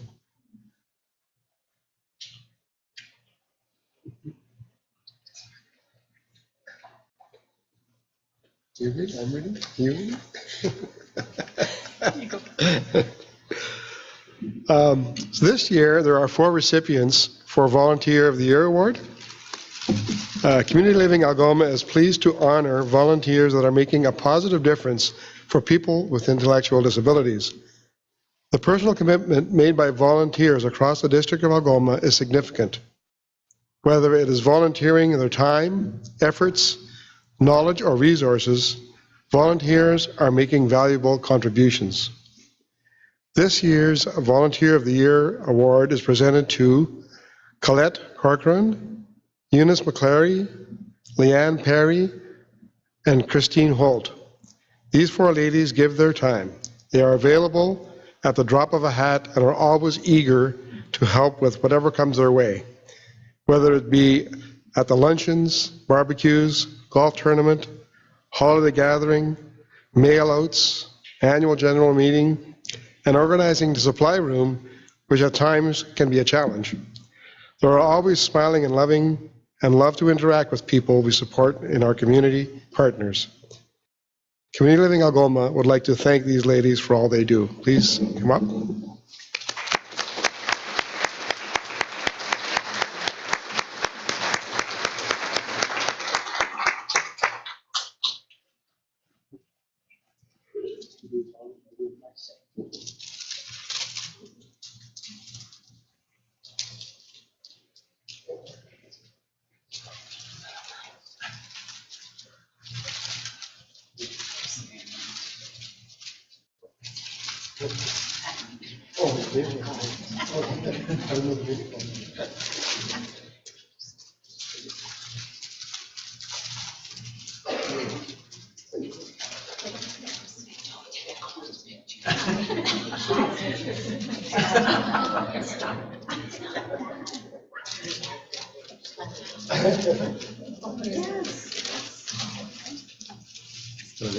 Bookend in the middle.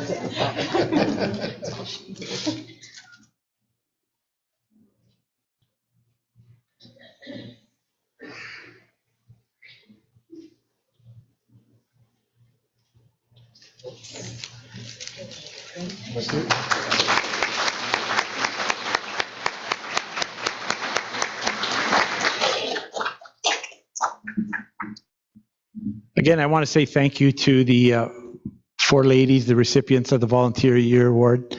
My story about them is going to be quick, but I get their names mixed up all the time. I think it was, you're spending a lot of time with them when you can figure out their names and get them right. So tonight I walked back to the table and I said, hi Colette, hi Leanne, hi Chrissy, hi Eunice. I got it right for the first time in my life. So they're putting in a lot of time. Thank you ladies very much.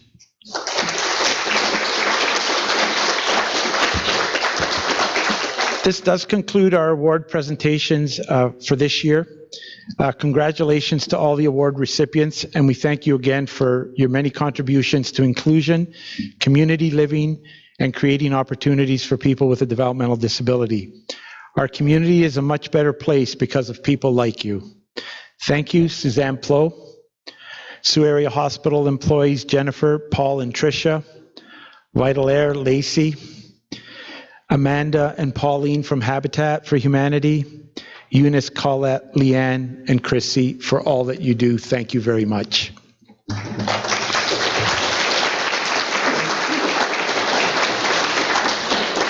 We are going to close off the evening with a few short video clips of other successes that we want to share with you. Please feel free to stay if you have to leave because you're interested in the Raptors game. It's still not time, but we will be taking inventory of who's leaving, so whoever leaves has to pay $10 and we'll issue a charitable donation receipt. Please stay and enjoy these videos, and that will wrap up our evening. Thank you all for being here and sharing in these celebrations and these awards with us. It is greatly appreciated. Thank you.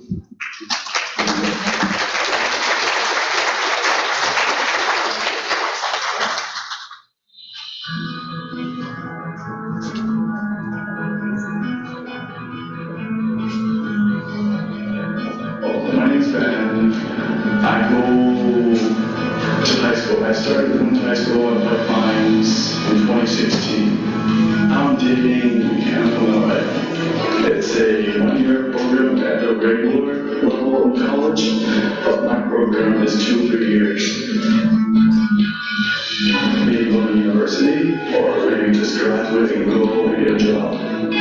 I am a maintenance student. I do a lot of repairs, cleaning, cutting grass, landscaping, etc. My boss is really nice. He's supervising. He's really nice. He pays me good minimum wage. It's a little bit more than minimum wage. I make about $14.50. I like the people who I work with. That's one of them. Everyone is learning different, like we do like electrical coding to plumbing, and they show us how to do it. Rather than giving us input, they show us what must be done because they've been there longer. I recommend other people, if they like what they're doing, stay with it. But what makes me is how I get happy when I'm excited, when I'm pumped to get ready to go for it, I'm on control. I can see myself maybe working in a big environment company, maybe like fixing, repairing, maybe my own business, maybe I'll do my own business company.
Hi, my name is Steve McGuire. I'm a real estate broker for Toronto Package Real Estate, and I'm also a property manager through a company that I own called Region Management Services. We're the building manager here at Niagara Village Condominium, and I provide real estate sales transactions for a lot of the properties in the building as well.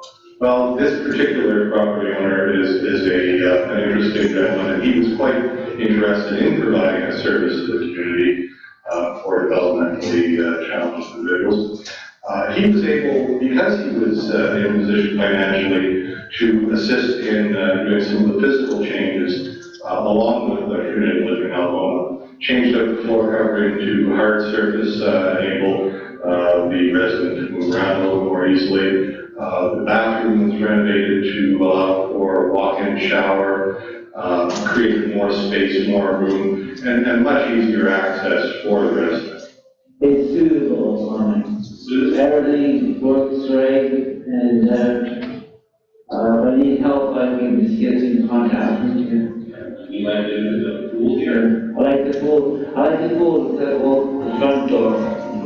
Might be safer than climbing stairs or something. Well, in the building, there's actually two properties on site here, Pinecrest condominium, which we're in, and Parkview condominium, which are both joined by a social and recreation facility. The rec facility includes a pool, a spa, sauna, and an exercise area. Above that, there's a social room along the billiards room, which may or may not be helpful for this particular resident. There's also a social committee group between the two buildings, and they run various programs over the course of the season, not so much in the summertime.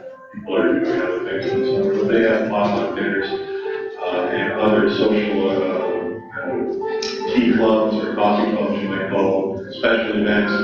And those are available through the building, and there's notices posted, and I would encourage the resident to get involved in that. Make contact with those groups if you're very interested. Because I can think about all this, say swimming and more, I mean, more often than the sauna, don't want to stay in the pool. So you like all the facilities? Yeah, when you get a bed. You like all the different things you can do here? Yeah. For the end of Christmas party? Yeah. And the pool, you can go swimming? Yes. Yes. So the initiative with respect to community-based housing options really came to infancy within this past year, I would say, and more intensely probably within the last 6 months. We were reluctant to get moving because one of the struggles that we hear about in the community is the low vacancy rate and the availability of housing, community housing and apartments to just the general society. And so we weren't ready to really explore, but more recently, due to the work of some of our managers, they've been able to create some, meet with some developers and really look at what options, and we were pleasantly surprised, I guess, is the right word, to discover that the community is very ready and has opened their doors. And so we've had a few housing scenarios presented to us that now we're actively pursuing.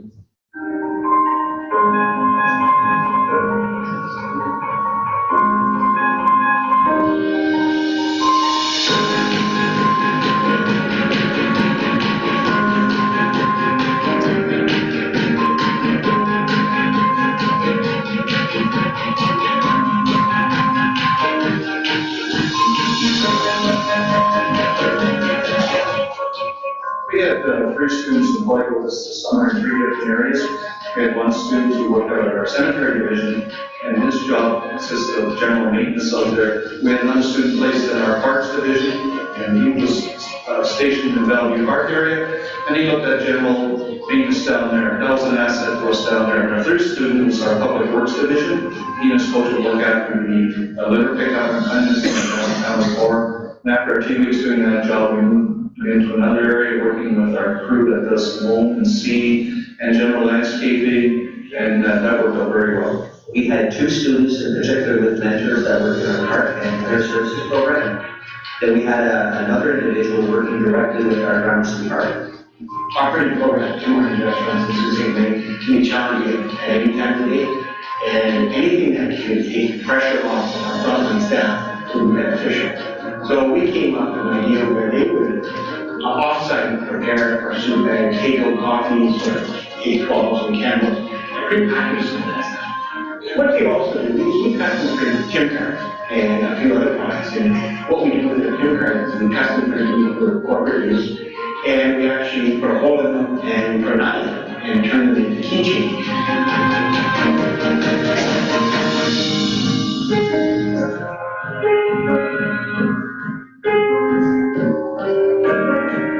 Yes, the benefits they all 3 provided was it allowed everybody to take on more work than we would normally undertake at this time of year. This is heavy vacation time for our employees, so we're always struggling to assemble crew that have enough people to carry out the work that we have, let alone do the little extras. The program added many benefits to our operation, and specifically in player services, where they were involved with the shuttling the carts, and cleaning the carts, the operation of the driving range, taking balls from the driving range. And then, looking at the golf carts, our carts have never been cleaner and more available to use in the golf course than we've ever seen. And so those are just a couple, and then our grounds department, specifically Liam and Mike, solely responsible for having our tees in absolute impeccable shape. The benefits were seen to me by having Michael and me do the preparation behind the scenes. We have over 200 team members spread across 4 different restaurants, and making their job easier by hiring the people doing that job was absolutely spectacular. When we first started our team, was a little slow, just like anybody starting a new job. But when we ropes a little bit, and as long as you smile and have fun, laughing, you don't see it as work, you just see it as have fun. The summer Kayla taught me a lot about commitment and dedication and how important it is to put forth your best effort.